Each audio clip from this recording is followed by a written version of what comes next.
Okay, so let's continue. So next lecture will be given by Girvin, second lecture on circuit PD. Okay, thank you. I'm going to tell you about experiments in the group of particularly my colleague Rob Schulkoff, and based on some theoretical ideas these guys. This is a somewhat, I now realize, incomplete list of alumni because I don't see John's name here. So the first part of the talk will just be kind of a review quickly of the things I talked about last time. So quantum electrodynamics is the study of the quantum fluctuations of the electromagnetic field that it has on atoms and electrons. It changes the mass of particles, it shifts energy levels, it causes spontaneous decay of excited states of atoms by photon emission. So in hydrogen, the T1 time is only about a nanosecond. In the qubits that I showed you last time, if they were not in a cavity but in free space, they would have a spontaneous emission lifetime of between 10 and 100 nanoseconds.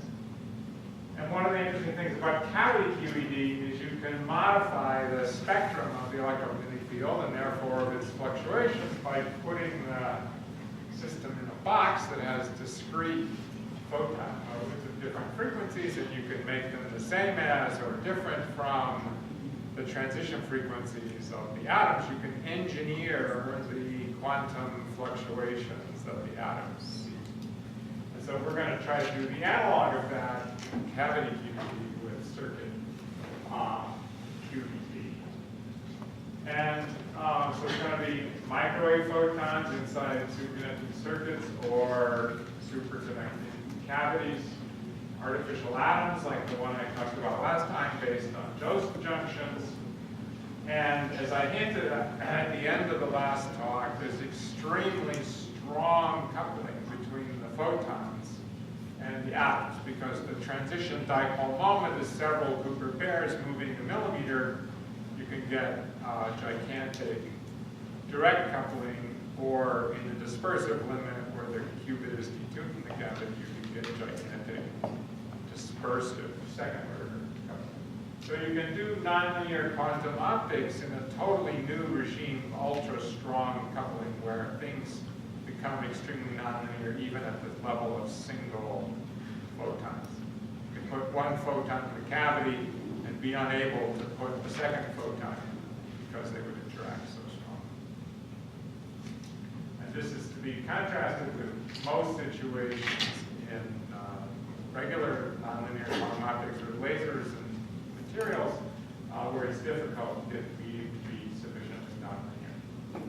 So we talked about building LC resonators, avoiding resistors to give it a dissipation, adding Joseph junctions so that we get something with an anharmonic level spacing, so we don't just have a harmonic oscillator. And we'll use the two lowest levels as the levels of our artificial atom. So, we're trying to build the equivalent of a hydrogen atom or something with a simple spectrum, and roughly speaking, we're building LC oscillators, possibly slightly nonlinear because of the Joseph junction. And I didn't talk about it last time, but think about the amazing fact that this circuit contains, and they keep getting bigger, so I haven't calculated the number recently, but let's say 10 to the 13 electrons. And yet, it has a spectrum that's as simple or perhaps simpler than hydrogen. It effectively has just 1 degree of freedom, which is the uniform sloshing of the charge back and forth. I kind of glossed over that last time, but the origin of that is twofold. One, the superconducting excitation gap. You have to, if the Cooper pairs don't move coherently, it takes a finite energy to break apart the Cooper pairs. But second is the extremely strong repulsion, Coulomb repulsion, which forces the electrons to all move together. If they moved in opposite directions, charge would build up someplace other than on the capacitor plates, and you would have an extremely high energy plasma excitation instead of a low frequency qubit oscillation. So there are two reasons that most of the degrees of freedom are gapped out: the superconducting gap and the long-range Coulomb force. So as long as these objects are physically smaller than the wavelength of light at their transition frequency, they basically have just 1 degree of freedom. And I showed you this simple transmon qubit last time as some kind of antenna, 2 halves connected by a Josephson junction. Here's an actual picture of the millimeter-long antenna, little sub-micron scale Josephson junction connecting the 2 sides. And here's the large transition dipole moment, which leads to the coupling G. It's sort of related to the little g that Ash has been talking about. The transition dipole moment times the root mean square 0-point fluctuations of the electric field in the cavity divided by Planck's constant. That's this coupling in the James-Cummings model, and it can be 1 or 200 megahertz without difficulty, which turns out to be big. So this guy is sitting evaporated on a sapphire substrate, hopefully low dielectric loss, and the sapphire substrate is sandwiched inside 2 halves of an aluminum box forming a cavity. There's an input line and an output line for sending signals either at the qubit transition frequency to put the qubit somewhere on the Bloch sphere, like an NMR, rotate it around, or send photons near the cavity frequency, which you can use to read out the state of the qubit. There are also experiments now underway with 2 separate cavities connected by what's called a vertical transmon. One cavity can be high Q so that you can store interesting photon states in it. The other can be low Q so that you can rapidly read out the state of the qubit. Or, as you'll recall, I told you that all the modes inherit nonlinearity, and one of the terms they inherit is a cross-Kerr term, where the energy is proportional to the product of the number of photons in this cavity and that cavity. And so a photon present in this cavity shifts the frequency of this cavity, and you can use that to read out in a non-destructive way the number of photons in that cavity. This is not absorbing the photons, this commutes with photon number in cavity 1. So it's a Q and D measurement. Can be used for a Q and D measurement of the photons. So, as I mentioned, we're trying to do the sort of moral equivalent of NMR, a single nuclear spin, which is quite difficult. But easier here because we're not using the tiny magnetic moment of a nucleus, we're using the giant electric dipole moment of a pseudo spin, artificial atom with 2 levels. And we can apply tones which tipping pulses, we can move the fake spin around the Bloch sphere, and we can also read out the orientation of that spin. So here, for example, one applies a pi pulse, which moves the qubit from the ground state to the excited state. Then you wait, and then you apply a tone at the cavity frequency. I'll explain how the readout works in a second. And you see whether the qubit is still in the excited state. Sometimes it is, sometimes it isn't. The average probability of being in the excited state decays exponentially with a characteristic time t1, which these days can be as large as 100 microseconds. But we want to be atomic physicists. We want to do Ramsey fringe experiments. We want to make a coherent superposition of ground and excited state and see how long the phase of that superposition survives. That's not the same thing as how long the energy in the excited state survives. And so you make a pi over 2 pulse, you wait, you make another pi over 2 pulse, and you see whether the qubit is in the excited state, possibly throwing in a pi pulse in the middle to echo away some noise. And you can get phase coherence times of order 150 microseconds, which is the current world record for superconducting qubits.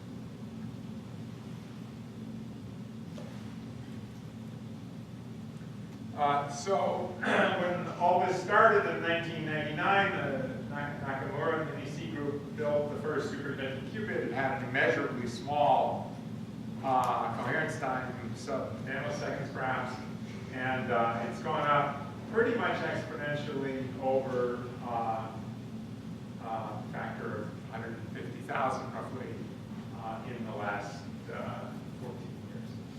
So each order of magnitude is harder than the last one.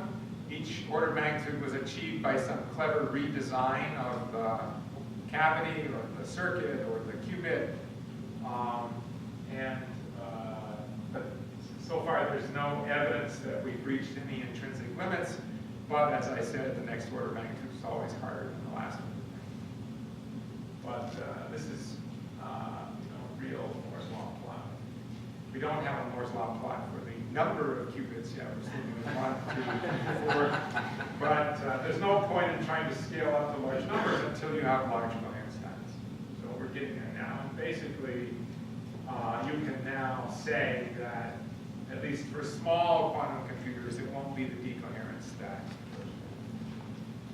Okay, so I'm going to talk about this extreme quantum optics rather than quantum computing, and this extremely strong dispersive coupling that can occur between the qubit and the cavity, and show you how you can very easily make Schrodinger Cat states on demand.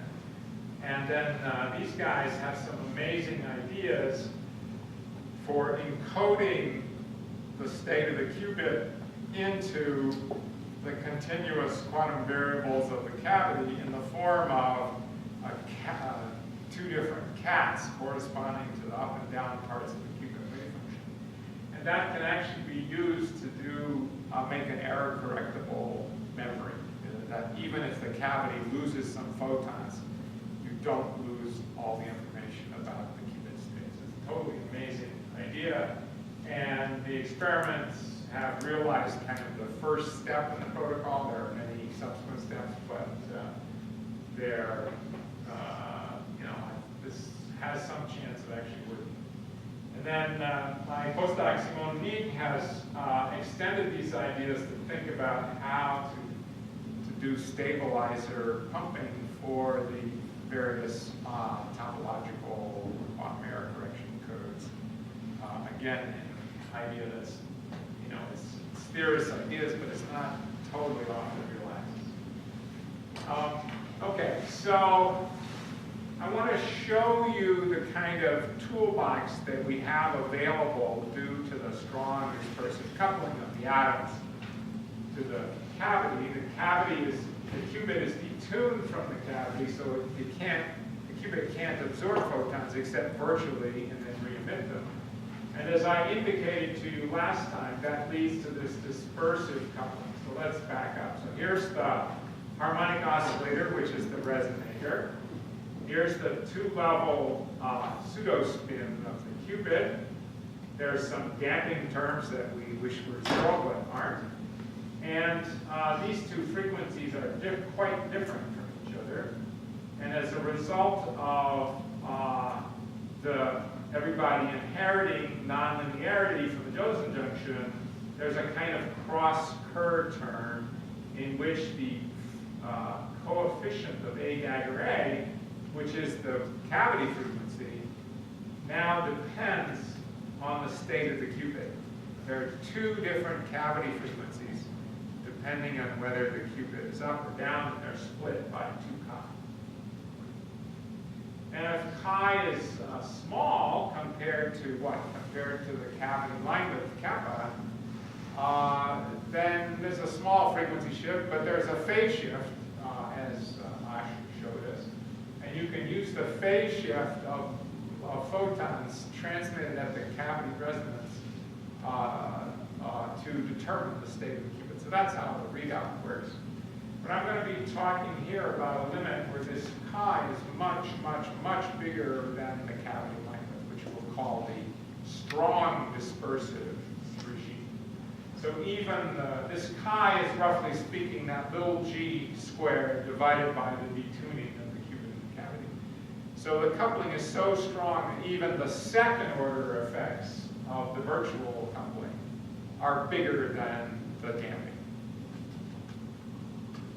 So as I said, there are two different resonance frequencies of the cavity, omega r plus chi and minus chi, depending whether the qubit is in the ground state or the excited state, and they're separated by possibly thousands of light years. Any questions about that? So you could, shine microwaves on the cavity and figure out what frequency it resonates at, and quickly determine the state of the qubit, for example. But there are other things you can do. So, for example, I could shine microwaves at this frequency, which is on resonance with the cavity, if and only if the qubit is in the ground state.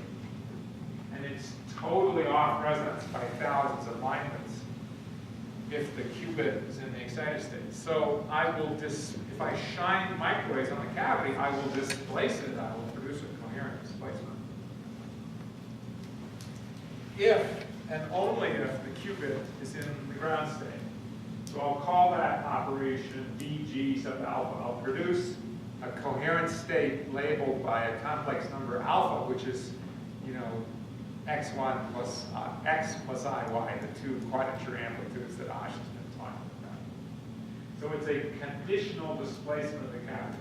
So this is a very, very powerful new element in the quantum engineer's toolbox. And of course, you can do the same thing with frequencies over here, displacing the cavity only if it's in the excited state. So that's tool number one. So just to show you what it can do, suppose I'm in the ground state of the qubit and the vacuum state of the cavity, and I apply this conditional displacement, then the qubit is still in the ground state because I'm applying a tone to the cavity, not to the qubit. But I displace the cavity because it's on resonance. So I get, I'm calling I and Q, that's X and Y, or X1 and X2, has been various notations in Keith's talk, Ash's talk. But this phasor arrow represents the size and phase of the coherent state that is produced. On the other hand, if the qubit were in the excited state, this will do nothing because the cavity is completely off resonance, so I'll end up with qubit in the excited state, cavity still in the vacuum. That seems straightforward enough. But what would happen if I did a pi/2 rotation on the qubit, so it's both ground and excited state at the same time? Then I'm going to get this weird entangled state where the qubit is in the ground state and the cavity is full of photons. And the qubit is in the excited state and the cavity is in the vacuum state. So I get this strong entanglement between the qubit and the state of the cavity. And it's possible to do this in such a way that this state contains on average 100 photons. This one is still 0. So it's a huge, almost macroscopic entanglement of this with that.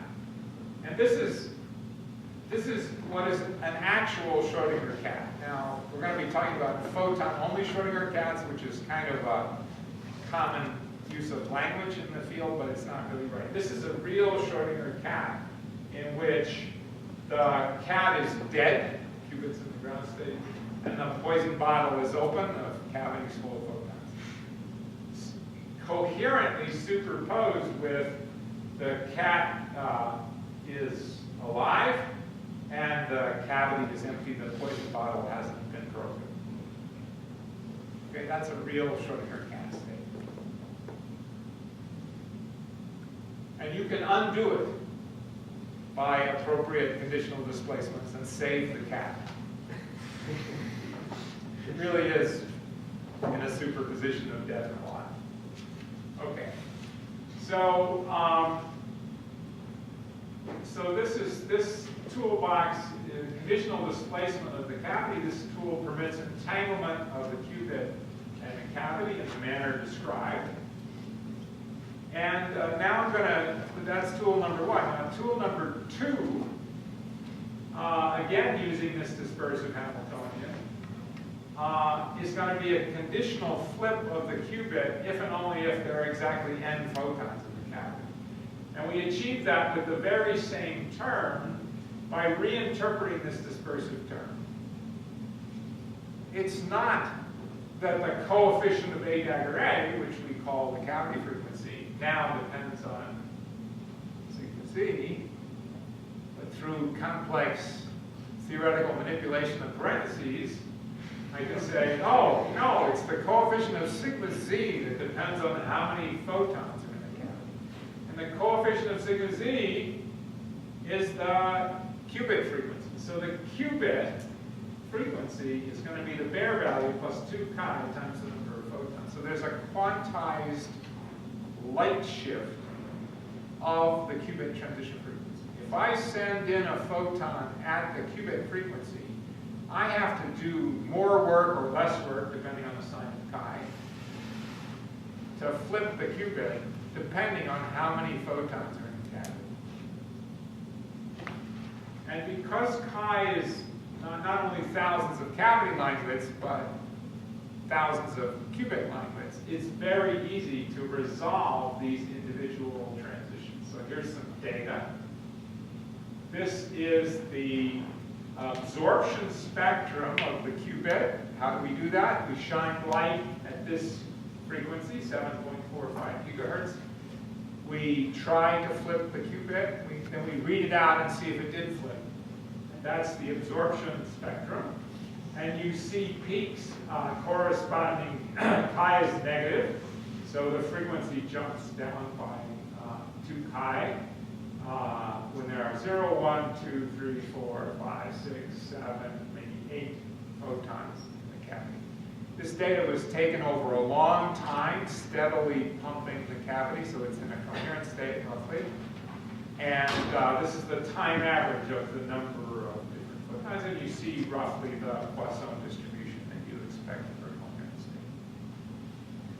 And I told you this splitting was thousands of line widths. It doesn't really look like that here, and the reason is that this is power brought by roughly a factor of 100. But they're perfectly well resolved, so I hope you're now convinced that microwaves, despite their name, are particles. Right? The number of particles in the cavity is an integer each time I measure it. Measuring the number operator, it has integer eigenvalues. I always get one of the eigenvalues. Okay, so we call that number splitting. So now how can I make an interesting tool out of that? Well, suppose that I apply a pi pulse to the qubit at this frequency, which lies right on top of this peak. But that's the transition frequency if and only if there's exactly 1 photon in the cavity. So I will get a conditional bit flip, pi sub n, in this case n is 1. That I flip the qubit if and only if there's exactly 1 photon in the cavity. So now I can get all kinds of weird entanglement states. I can choose pi 0, pi 1, pi 2. I have all kinds of new tools in my toolbox. Okay, questions about that? Okay, so now we want to combine the two tools, namely conditional flip of the qubit if and only if there's n photons in the cavity, and conditional displacement of the cavity by a distance alpha if and only if the qubit is in the ground state or the excited state. It turns out you can use this to do multi-qubit geometric entangling phase gates. I have a paper in preparation on that. And what I'm going to talk about is now how easy it is to make gigantic Schrodinger cats. And so these guys are the main experimental driving force, and these guys have been the main theoretical driving force. So what we'd like to do is map a qubit superposition onto what's called a pure photon cat state. That is, a superposition of coherent state alpha and minus alpha. So the phasor is here, or the phasor is there. And there's another phase, namely the phase of the superposition of those two things. So don't get confused, there's a lot of phases around. There's the phase of the coherent state, this angle, and there's the phase of the superposition here, which is that guy, which we'd like to faithfully get from the qubit. So I showed you a real Schrodinger cat before where the qubit was entangled with the cavity. Now I want to use these two tool sets to produce this so-called photon cat state. So first I'll see if I'm going to tell you how I do it. I guess I'm not going to tell you how I do it.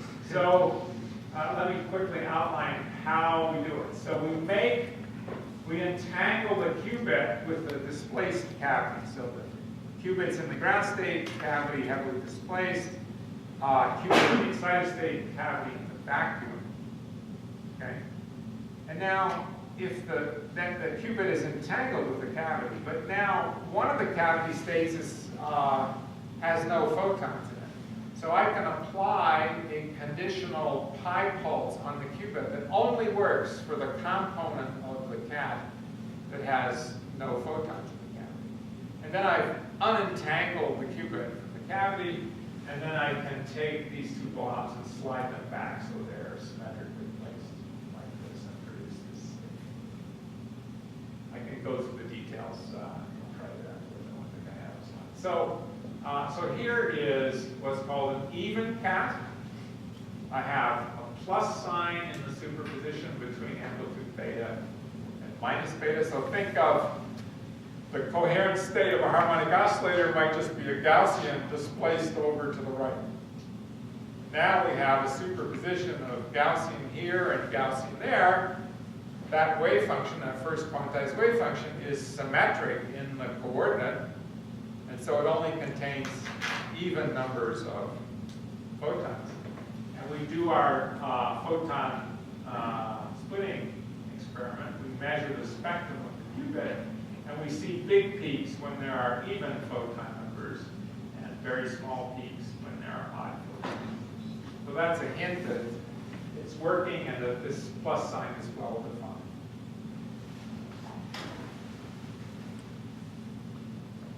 Now, you see a lot of kind of wiggles in the data there. That's an unfortunate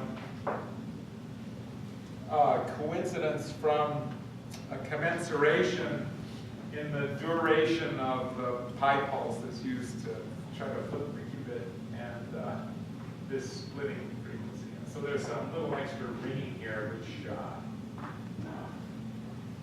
we regret that they haven't felt the need to retake the data. But anyway, you can see a large difference between even and odd photon.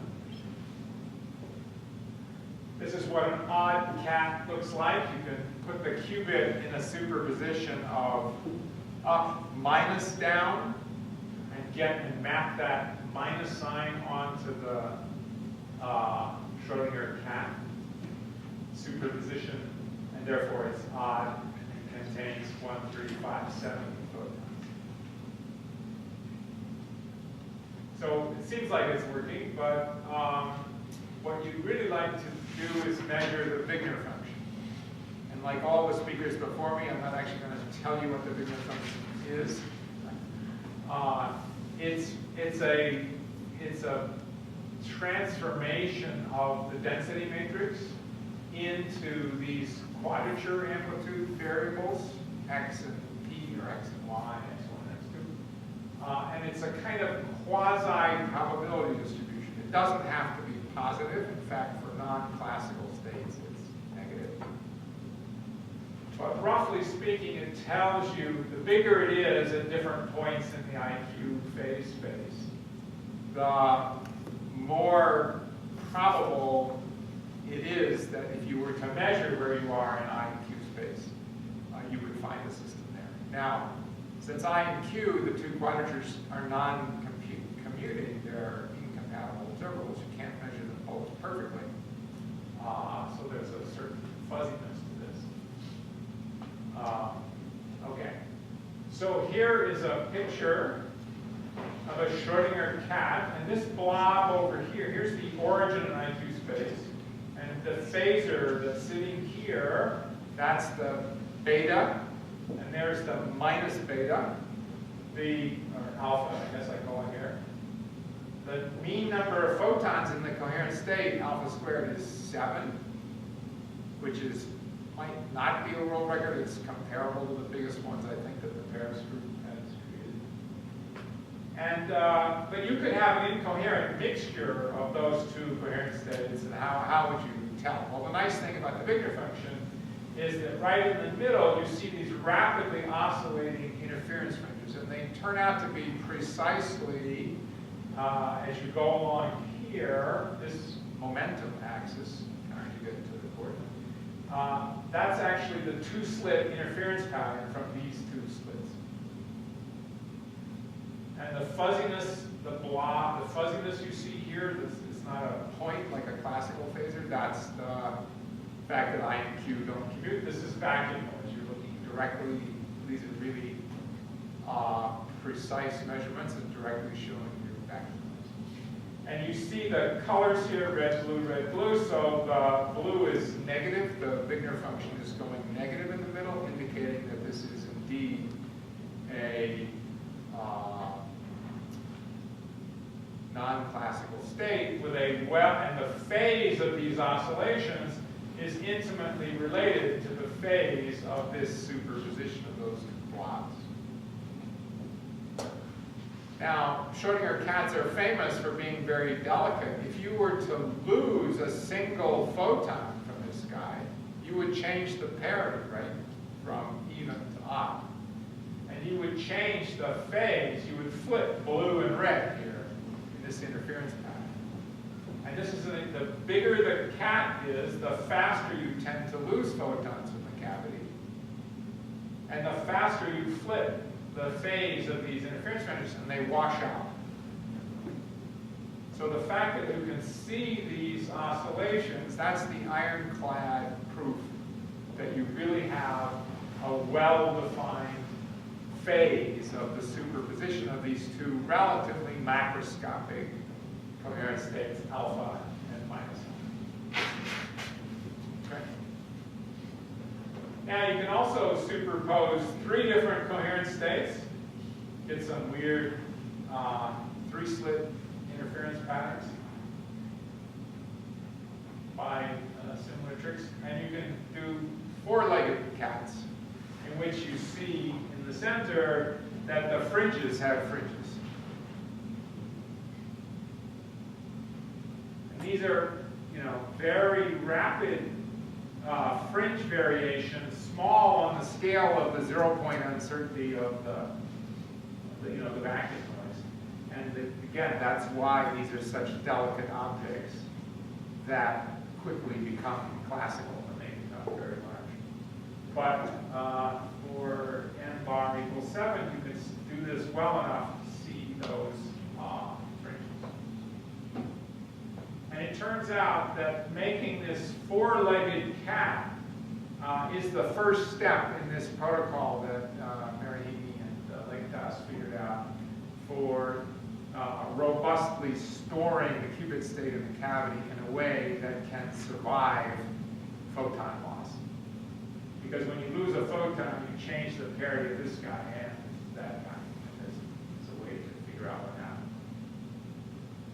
Of course, we should make the Yale cat with this particular superposition of three things. It's not that good yet, but we're working on it. so now I'm gonna show you a cut down through the center for a two-legged cat of these interference fringes. Because when you make the cats bigger than this, it's just technically difficult to reconstruct the entire Wigner function. It's too much, takes too much time for one thing. But you can make a cut down through here and see the well-defined phase of those oscillations and the fact that they're going negative. So here's beta equals 2 or alpha equals 2, so there's 4 photons on average. There you see the interference fringes going back and forth. Here's 7 photons. Here's 10 photons. And here's my favorite, 25 photons. You can see the fringe is going faster and faster and faster because the two slits are getting further and further apart, so to speak. And this is becoming more and more delicate, more, losing photons faster and faster and washing out these faster and faster fringes faster and faster. But, and at an intermediate step in the production of this pure photon cat state, there was the true Schrodinger cat state with the entangled qubit in the cavity, in which the qubit was entangled. 2 states of the qubit corresponded to either 0 photons in the cavity or 100. And then when you displace that thing back halfway, it falls down to by factor 4 to 25 photons. So I haven't checked, but I think this is probably the most macroscopic superposition, coherent superposition that's ever been produced. And there's no evidence that quantum mechanics is failing it.